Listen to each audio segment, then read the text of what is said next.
Magandang araw mga ka-advance hobbyists. So welcome po sa Lock Visit 101 po natin with Boss Jaime Lim. So ngayon po, bibisitahin po natin isa sa mga legendary fanciers ng PHA and then ng PFC and then ng BBCM. So currently, winners po siya ng BBCM ng South SDR po natin. So ngayon, let's go sa Lock ni Boss Saldi Garcia.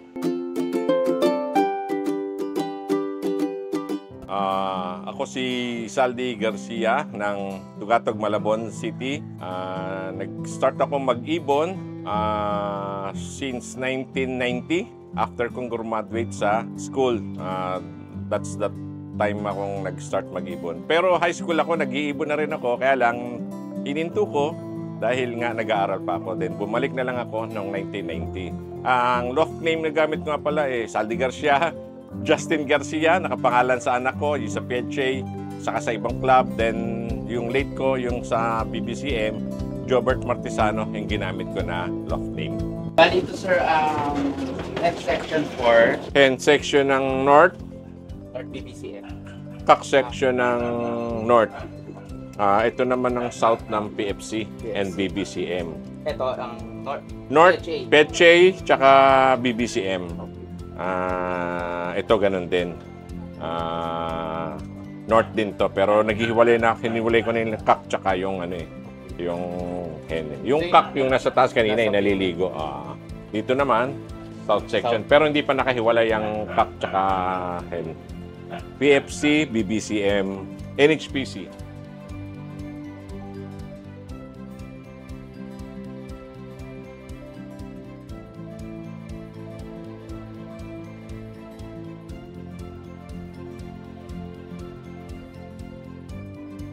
Yung sinasabi ko, binutas ko na yan lahat. O dati may mga cover na yan eh. May mga habol din ako. Tulad yan eh. May mga late din. Pero yung mga breed nung mga April, May, yan, makinis na agad. Mabilis kuminis.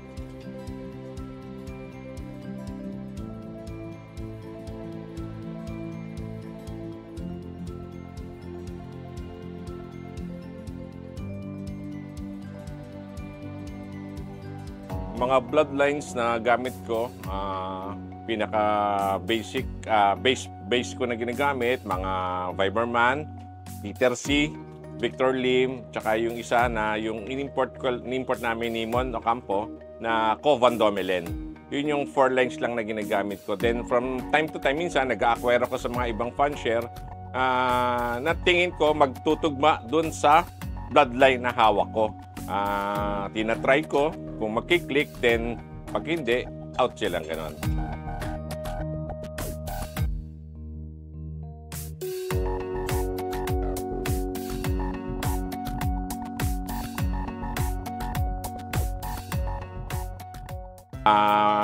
Yung mga notable wins ko na hindi malilimutan, syempre, start ako ng 1996 sa PHA. Unang lipad ko doon, gulong agad talaga. Then, after ilang years, nag-champion ako ng Tacloban, 1998 ata, Allbird. Tapos, nag-champion din ako ng San Francisco Leyte, 1999, or basta around that year. Yun yung tatlo lang kaming nagpa-uwi. Ako, si Mantom De Vera, tsaka si Sir Jimmy, si Boss Jaime. Yung si route tester niya. Tapos, champion siya sa Youngbird. Champion ako sa Allbird, second place si Mantom sa Allbird. Yun yung si double prize ko niya.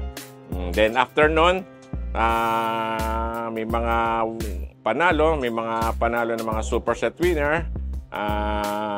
Pero dumami talaga yung panalo ko nung time na makuha ko yung ibon ni Peter C. That's 2007, nung mag-stop na si Peter na maglaro, nag-acquire ako sa kanya ng mga ibon.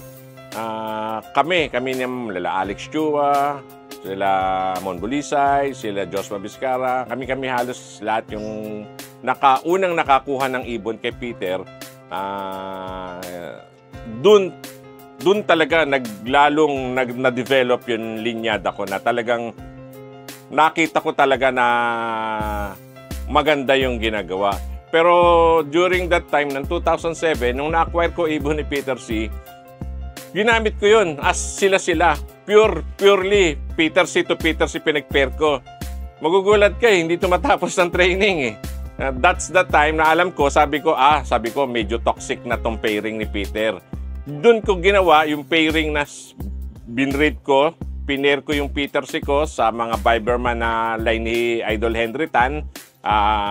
Peter C, pinros ko sa Victor.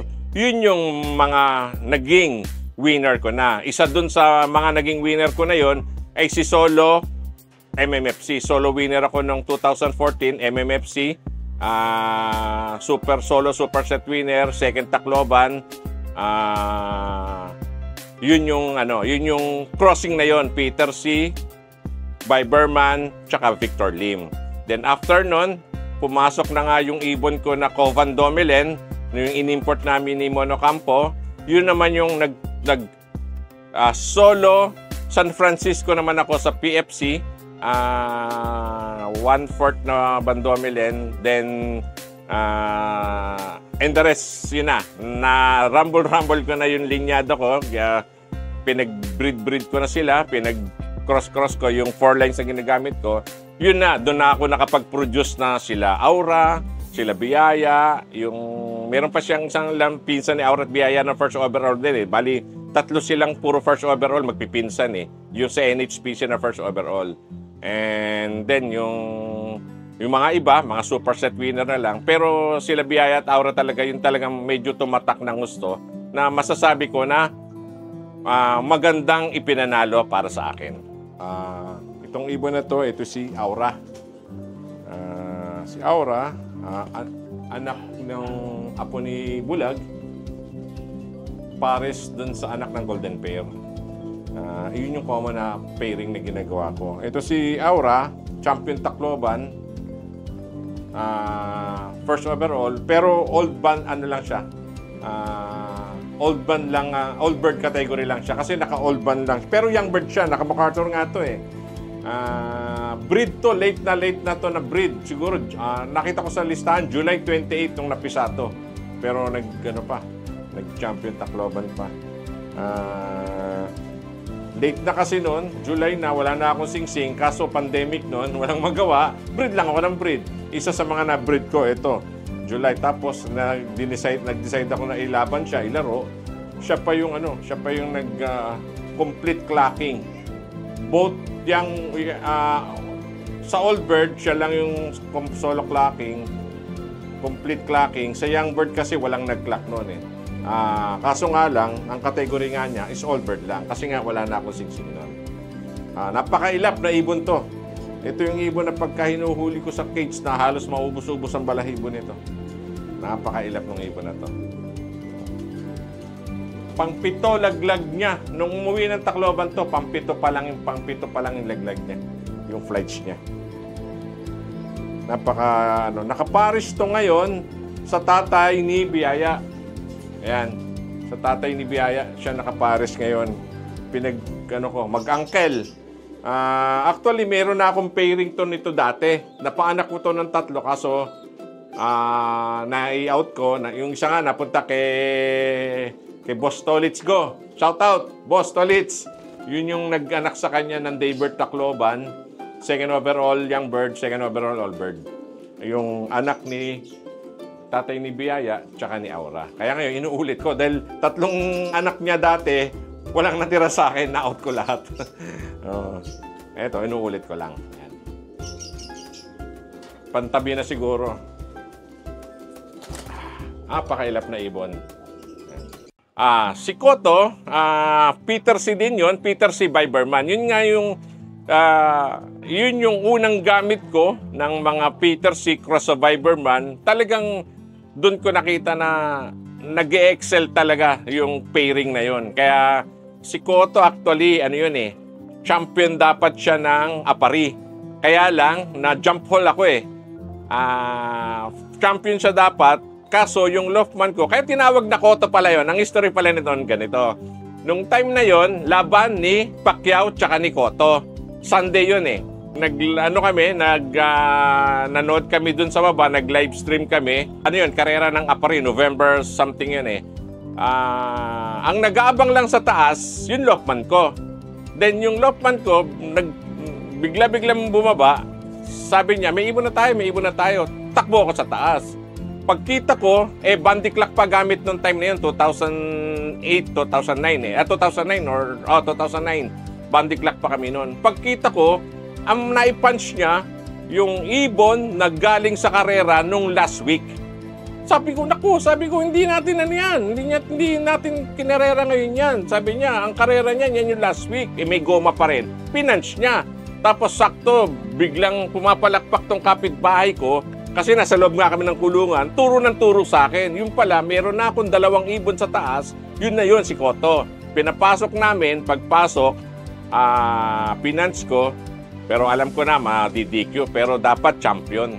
Kasi, sa oras niya, kaya kung makikita niyo resulta ni Koto sa nung 2009, si Koto nandun sa pinakailalim na 700 ang speed niya. Pero dapat champion siya ng Apari. Kaya actually hindi ako nagpangalan ng Koto sa kanya eh. Si Ome ang nagpangalan ng Koto sa kanya eh.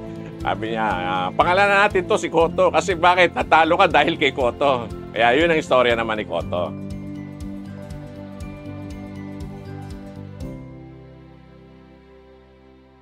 Si Solo MMFC naman kasi ay product ng ang father niya is yung Victor Lim na galing kay nasirang paring Bong Saragosa.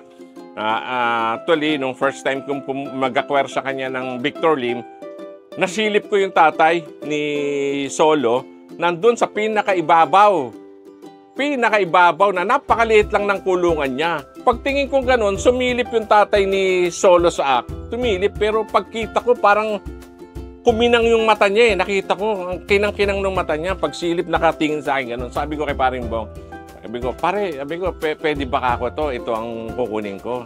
Sabi niya, ang galing mo naman pumili. Yun ang sinabi niya sa akin. Sabi ko, pare, may hands ako sa mga ganyan eh. Parang pagtingin niya sa akin kanina, parang may senyas sa akin eh. Sabi ko sa kanya, sige, pinauwi niya sa akin. Nung pagka-breed ko noon, pinair ko doon sa Peter C. Biberman ko, nag-produce agad. Siya yung si Solo MMFC. Actually, 100 plus ang live nun eh. 100, hindi ko matanda, 120 o 130 ang live nun. Nag-iisang live ko lang yun sa South, sa MMFC. Then, nung naklak ko siya, talagang tontuwa ako dahil next day is mass eh. Talagang walang halos lahat ng club halos walang nag-clock nun. Kaya tontuwa ako nung nag-clock siya. 9 plus na siya kinabukasan nung nag-clock. Si Aura naman, ang line naman ni Aura, sa side naman nila Bulag. Si Bulag is pure Peters yun.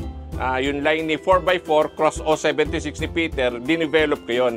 Nag-produce ako nun, yung si 4x4 cross O76, meron ako na-produce na 6 na magkakapatid. Yung 6 na magkakapatid na yon nag-produce lahat ng superset winner.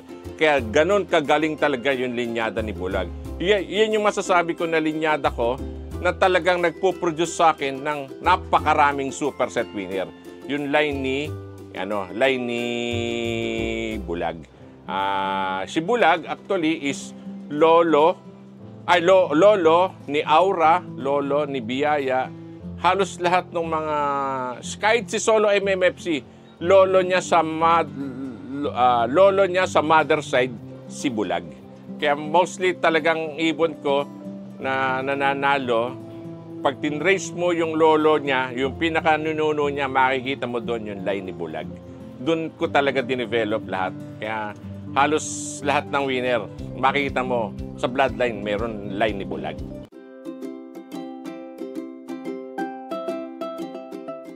Ang turo kasi dati nung time ni si Peter, nung naka-acquire kami, tinanong ko rin si Peter, 1 week na para sa cancer, 1 week na ganit, 1 week na para sa respiratory, upper and lower, ganun. Pero lately, hindi ko na ginawa yun eh. Talagang kasi kayo marami ng gamot eh. Meron ng 5-in-1, meron ng 4-in-1, lahat na. Basta ako, inaano ko na lang, make sure na talagang condition lang yung ibon.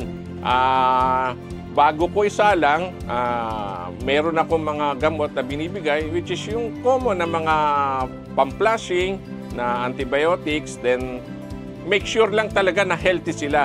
Kaya kung makikita mo sa baba, ang dami kong ibon. Sa akin, ang ginagawa ko na lang, kung sino yung kondisyon during that time, yun yung ginagamit ko. Halimbawa, meron akong ibon na paborito, pero wala siya sa kondisyon ng time na gagamitin ko, hindi mo siya gagamitin. Sa next na lang siya. Sa dami ng ibon ko sa baba, kung ano na lang yung mag-kondisyon na mahawakan ko, yun na lang ang ginagamit ko. Kasi halos isa lang naman din ang linyada nila eh. Kaya hindi na ako namimili. Basta, ito, kondisyon, gamit na to. Ito, sige nito. Pero meron pa rin naman ako talaga ng mga paboritong pair. Kaya lang, kung wala talaga sa kondisyon, hindi ko muna sinasalang.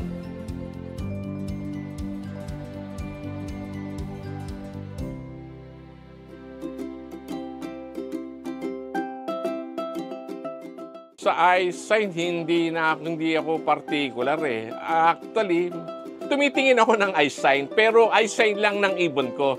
Yung meron akong ibon na gusto na halimbawa yung lahi nila ganito, yung golden pair, yung lahi ni ganito, gusto ko yung ang eye niya is yung medyo pearl eye or something ganon. Pero sasabihin mo yung particular na ito ipares mo sa yellow eye or hindi. Minsan, parehong pearl eye, pinagpapares ko. Parehong yellow eye, pinagpapares ko. Wala ako sa yung eye sign na sinasabi ko is yung eye sign lang ng ibon ko na kabisado ko. Yun lang ang ginagawa ko. Ang paborito ko lang talaga yung sa mata ng, lalo na sa breeder, yung sobrang kapal na iris. Yun lang ang gustong-gusto ko. Pagka nakita ko ang ibon na gano'n, sobrang kapal ng iris, sa akin, parang mas kampante ako sa kanya, parang ganun.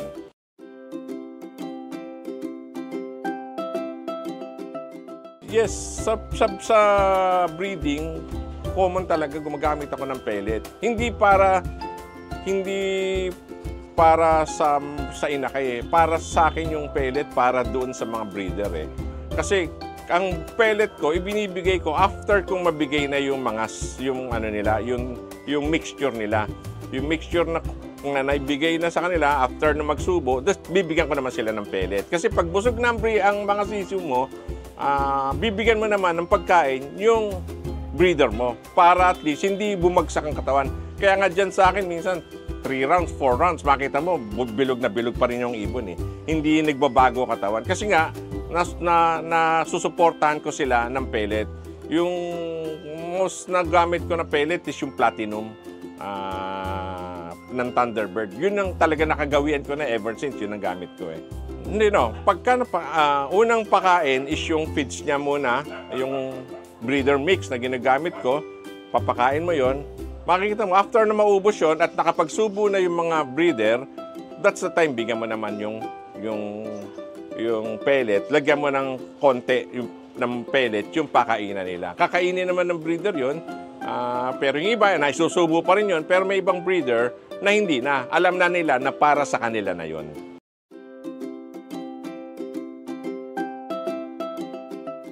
Bird sa training ng young bird sa pagtuturo, kami talaga pag-awat sa nanay at saka sa mga magulang nila, vaccine na agad yon, akyat na sa loft.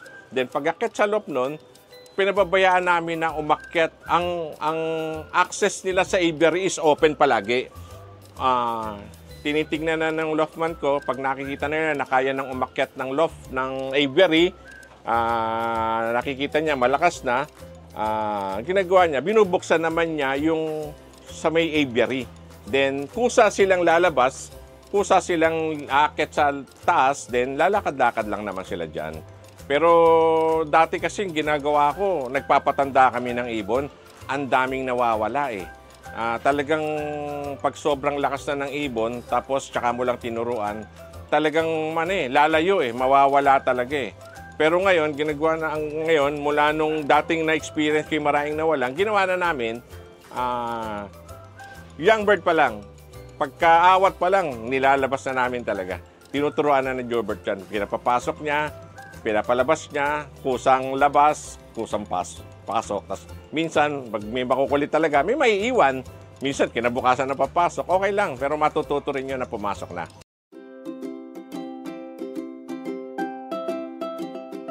Ang sa norte minsan nagpe-feathering kami pagka talagang hindi aabot. Kasi talaga hindi natin hindi natin maiwasan eh. May mga breeder talaga may mga ibon, may mga line talaga na matagal maglaglag ng pakpak. Meron namang iba, 3 months, 4 months pa lang, halos 6, 7 na ilalaglag eh. Yun na lang, sisilipin ko na lang kung sino mabagal, yun lang yung pine-feathering namin. Pero hindi lahat pine-feathering. Pero sa South, hindi kami nagpe-feathering. Yung South kasi halos sakto na yan eh. Talagang ibibreed mo ng tag-init, mabilis maglugon talaga yung ibon.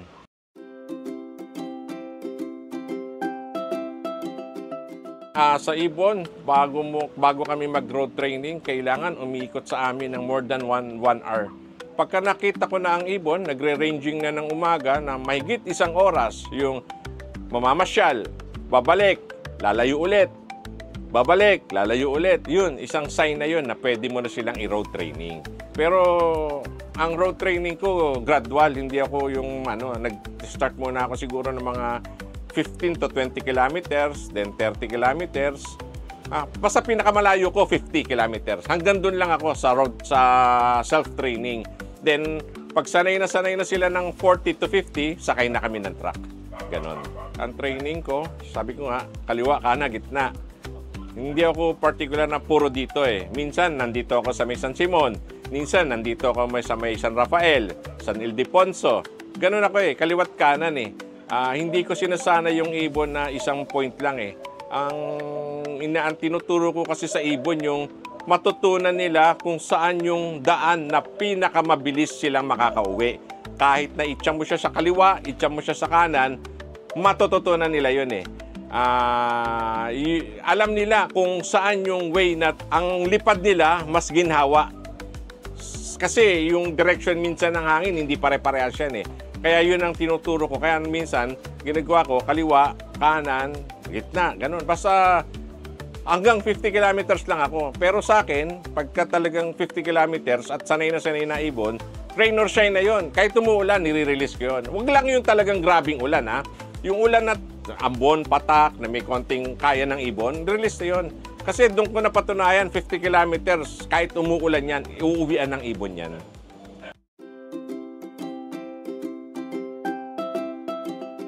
Sa amin kasi, training pa lang talaga, nag-i-start na kami mag-introduce kung ano yung gagamitin namin ng race, ginibigay ko na, ginagamit na namin. Hindi yung kung kailan karera, tsaka mo gagamitin. Sa amin, hindi. Siguro, start pa lang, bago pa lang sumampa ng truck, ginagamit na namin kung ano yung bibigay mo, pinapatikim mo na. Most common na ginagamit naman namin, yan, yung brewer yeast, nagagamit kami noon, tapos pink mineral, gumagamit din ako ng mga malunggay powder, spirulina, hinahalo-halo na namin lahat sa pagkain yun. And then, yung mga oil na pambinder, mga energy oil, minsan peanut oil, kung anong oil na pwede magamitin, okay lang. Gumagamit din ako yung kay Boss Ariel, yung 4-in-1, tsaka yung Tolominia. Ginagamit din namin yun. Dati kasi, 5 years po, 6 years ago, nagsusubo pa kami ng gamot sa ibon eh. Ginawa namin ni Jobert, nag-usap kami. Jobert, sabi ko, imbis na nakakapahinga yung ibon sa gabi, nagsusubo pa tayo, pati ka ako gawin na lang natin. Ilagay na natin lahat sa pagkain. Kung ano yung bibigay natin, ditiktikin na natin, pupulbusin na natin, ihalo na natin sa akin. Sinubukan namin. Which is, ganun din naman. Wala apekto, okay rin naman, maganda rin naman. Hindi pa nai-stress yung ibon.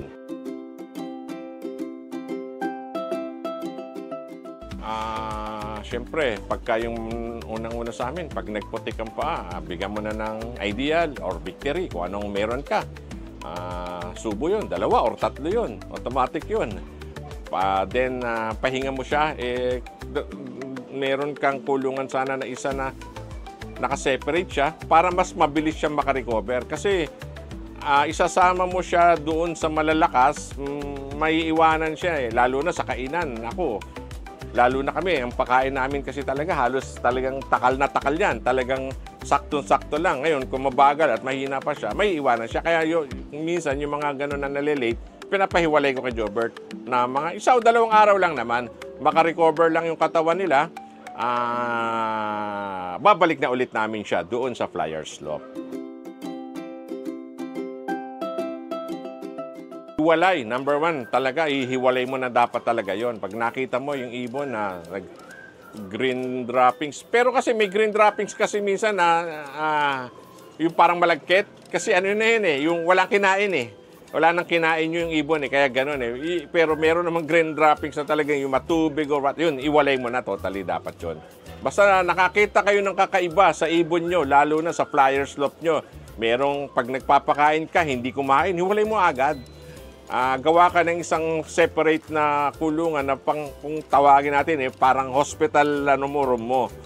Hiwalay mo na siya agad. Huwag ka nang na isama pa siya dun sa mga healthy na ibon mo. Hiwalay. Tapos obserbahan mo, number one mong obserbahan, yung dumi ng ibon. Doon sa room na pinaganuhan mo, titignan mo kung ano kulay ng dumi niya, ano itsura niya, kumakain ba siya, malungkot ba siya o puro tubig lang. Yun, kailangan talaga naka-ano ka doon, naka-monitor ka doon.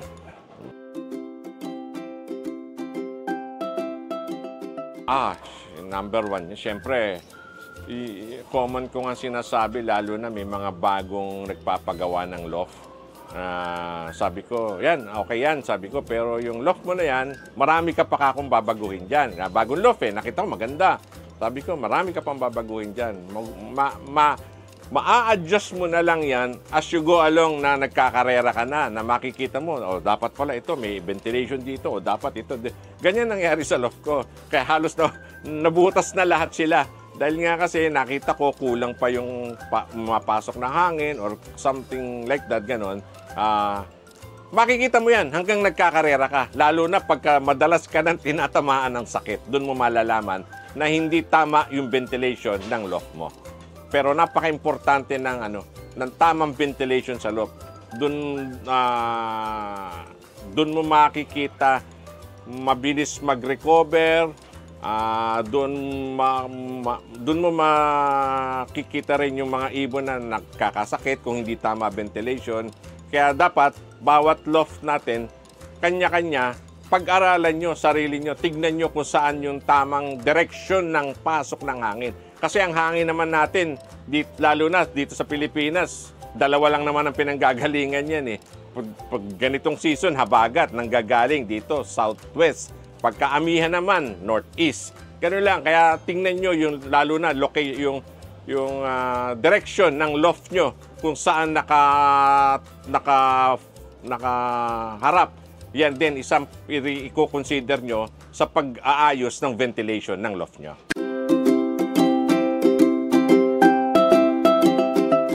Sa ganyan, si Jobert talaga ang dyan eh. Dahil may mga ibon talaga na napakakukulit talaga. Hindi natin may iwasan yon. Kaya nga mayroon akong ibon na pinangalaan ng si Kulit eh. Yung 5th overall sa BBCA. Yun yung pagka dumating na galing Tacloban. Dadapo pa dyan, dadapo pa dito, kung saan-saan. Bago pumasok yon, ang tagal. Kaya talagang napakakulit nun. Tapos pagka tinuturuan namin yon, madalas yun hinahanap namin ni Jobert yun. Makikita namin nandun sa sulok, namumugad sa kaibabaw ng kulungan ng mga breederan. Kaya talagang which is okay naman sa akin yun dahil yun ang karakter niya eh. Kaya nga yung si Kulit na yun, actually, nung tinuturuan namin yun, hindi ko talaga ilalaban yun. Pangista ko yun eh, itatabi ko yun eh. Kaya lang si Jobert, sabi niya, Kuya, lalaban ko to. Sabi niya, gusto ko lang makakaano to. Sabi niya, ibang nito eh. Tama nga siya. Sabi, magaling talaga ibon. Biro mo. Complete clocking from race 1 up to race 7. Daybird pa siya ng Tacloban. Makulit lang talaga. Pero siya mismo nasabi niya na magaling tong ibon na to dahil karakter niya eh. May karakter yung ibon eh. Yun yung isa rin tinitignan ko sa ibon, yung karakter niya. Yung pag-aaralan mo rin talaga. Papakilala ko nga pala sa inyo ang aking loftman, si Jobert Martisano. Yan, sa kanya nakapangalan yung loft name namin sa BBCM. Yung mga nagtatanong, siya si Jobert Martisano. Yan yung malupit kong loftman. Yan, siya yon. Pero magaling ang nito eh. Magaling ang widow nito eh. Yung baga, mabilis niya ma-pick up eh kung ano sabihin ko eh. Pag sinabi ko ganito, kuha niya agad eh. Tsaka mapakatalas ang niya sa ibon. Yung familiarity niya sa ibon. Nagugulat nga ako minsan eh. Kuya, ayun na, 17. Nasa area pa lang, may ikot ha. Ayun na. Alam na niya kung sino. Ganun siya sa ibon. Ganun siya ka-familiar, lalo na pag datingan na. Alam na niya, magugulat ako. Kuya, yan na, si Kulit, yung makulit. Sabi niya, ayun na, sige nito. Nagugulat ako. Sigurado ka? Oo, yan na yun. Pagdapo nga, yun nga. Yun ang talent niyan.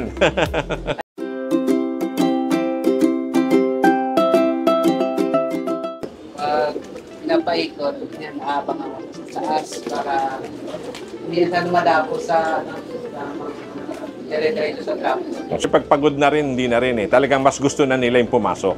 Yun yung time na tatambayan na niya. Alam mo, pagod na, alam niya pagod na. Tatambayan na niya sa taas. Ibig sabihin, kung ayaw niyong pumasok, mapapagod kayo lalo. Parang ganon, ginagawa niya. Kaya pagtambay niya dun sa taas at dumapo, yun, nakokontrol na niya. Kasi pagod na eh. So, sanay naman sa inyo mga ibon kahit nandun ka sa taas, hindi naman nabubulog. So, diretso pa. Siya kasi nagpapakain eh. Nagpapakain. Tinuturo ko rin sa kanya yung tamang feeding. Yung pangapalay sa feeding, napaka-importante sa pag-iibon. Marami kasi sa mga lalo na sa atin, overfed. Talagang sobra-sobra magpakain. Sa amin talaga, sakto lang. Hindi baling bitin, wag lang sobra. Kasi mas masama yung sobra talaga eh. Walang unang, hirap pag-aangin ng ibon pagka sobrang dami ng pakain mo eh. Kaya kami halos sakto lang. Isa pang tinuro ko sa kanya, lalo na gano'n sa papakain na sakto lang halos, ang nangyayari, nakikita namin agad kung sino yung medyo matamlay, kung sino yung ano, tulad nung before kami tamaan ng adeno. Napansin na niya agad, kami, takal na kami magpakain. Tapos sabi niya, kuya, humina kumain yung ibon. Sabi niya gano'n. Alam mo na, sabi niya gano'n, patama na yan. Nagagamot agad namin. Kasi kung overfeed ang ginagawa mo, wala, hindi mo makikita yun eh.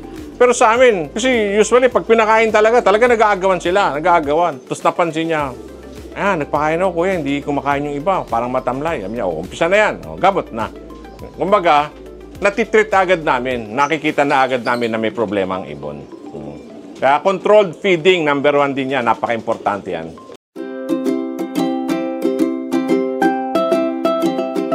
Yung Earth, itong lipad namin, PHA tsaka BBCM lang. Sa South, meron akong PHA, BBCM tsaka NHPC. Yung sa PFC kasi, hindi na ako bali maglilipad sa PFC. Parang nag-decide na rin ako na ma-manage na lang yung PFC. Expect another year, sana, hopefully, na okay pa kami. Pero kung hindi rin talaga, siguro mamamaalam na rin kami. Mahirap din talaga mag-asikaso ng club. Napakahirap. Kaya mas masarap yung maglipad na lang talaga.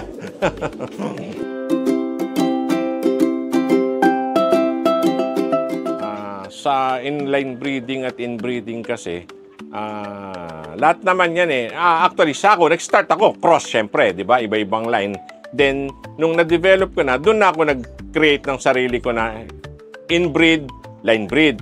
Most ng nilalaban ko, since 4 lines lang yung gamit ko, halos line breed na eh. Although kahit minsan malayo, minsan malapit. Pero sa akin, ang ginagawa ko, pagka line breed, laban lahat. Pagka inbreed, yung mga full brother, sister mating, magnanay, magtatay, yun yung inbreed para sa akin. Tinatabi ko yung mga yon. Pero minsan kasi sa akin, ginagawa ko, yung minsan line breed, tinatabi ko rin eh. Pag nakitaan ko na maganda, yung may potential, tas nakita ko, nakursunadahan ko maganda, at yung mga sinyales na nakikita ko, kasi ano rin ako eh, mahilig din ako sa sinyales sa ibon eh. Parang sa manok, pag nakitaan ko na sinyales yung ibon na yung kahit sabihin mo panlaban ko yan, kahit naka PHA na superset yan, tinatabi ko talaga yon.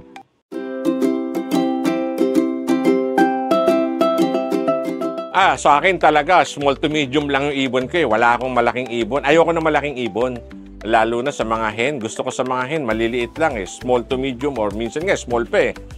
Sa kak naman, okay lang sa akin kahit medium. Pero mas gusto ko sa kak yung medyo bangkain. Sa hen naman, okay lang. Medyo bilog ng konti or medyo may konting labas yung buto. Okay lang din yon. Basta ayoko lang ng malaking ibon. Small to medium, yun ang size ng ibon ko. Ganun lang.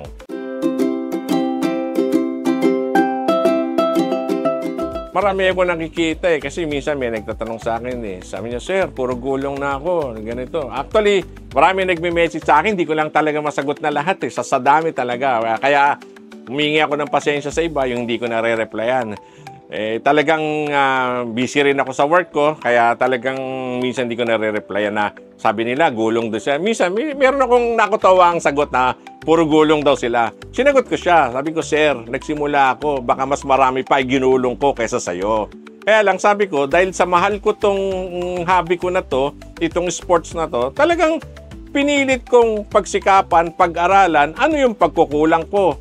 Ano yung pagkakamali ko? Ano yung dapat gawin ko? Kasi nga, gusto ko talaga na ma-improve yung sarili ko Yun ang ginawa ko. Pero yung gulong, normal yan. Sabi ko nga lahat ng puncher nakaranas yan. Baka nga, sabi ko nga sa'yo, 1990 ako nag-start Yung gulong na sinasabi mo baka yung mga gulong na inabot ko, baka hindi nyo pa inabot Kaya talagang, kung talagang mahal mo yung pag-iibon, tsagain mo lang. Talaga, darating at darating yan. Talagang, basta yung passion nandyan, wag mawawala. Ang payo ko lang, wag kayong matakot magkamali, wag kayong matakot sumubok. Gaya ng madalas kong sinasabi, ang importante, meron kayong natututunan. Taon-taon, kailangan meron kayong nalalaman na bago. Taon-taon, dapat nag-i-improve ang sistema mo. Kung magaling ka ngayong taon na to, dapat next year, mas magaling ka pa. Hindi ka humihinto, hindi ka hihinto na, ito, nanalo na ako. No. Yung pag-iibon, walang katapusang pag-aaral yan. Walang nakaka-perpekto ng pag-iibon. Walang makakasabi ng pinakamagaling na siya sa pag-iibon. Kahit na sabi mo pa yung sa ibang bansa, wala, napaka-mahiwaga ang pag-iibon. Kaya lalo ako talagang interesado. Dahil talagang wala makaka-perpekto. Sasabihin mo na, ito, alam mo na lahat, walang ganon. Kahit sabihin mo, yung mga mahuhusay na, marami pa silang nadidiscover na bago sa ibon. Basta wag matakot, magsubok, magkamali, okay lang yan, part yan ng pag-iibon. Ang importante, meron kang natutunan. At syempre, yun, number one, yung hanggang nagkahabi ka, dapat nag-i-enjoy ka rin. Syempre, usual, yung sabi ko nga, nung tulad ng interview, shoutout dun sa mga naging mentor ko dati, yung mga nag-start na naging mentor ko, unang-una si Paring Ray Gonzales, shoutout sa'yo, Paring Ray Gonzales, matagal na kami hindi nagkikita. Then yung mga nakasama ko dati nag-start ako ng pag-iibon, yung mga PFC boys, yan, yung mga director, shoutout sa inyong lahat. And syempre, sa family ko na hanggang ngayon nandyan, na 100% na sumusuporta sa akin.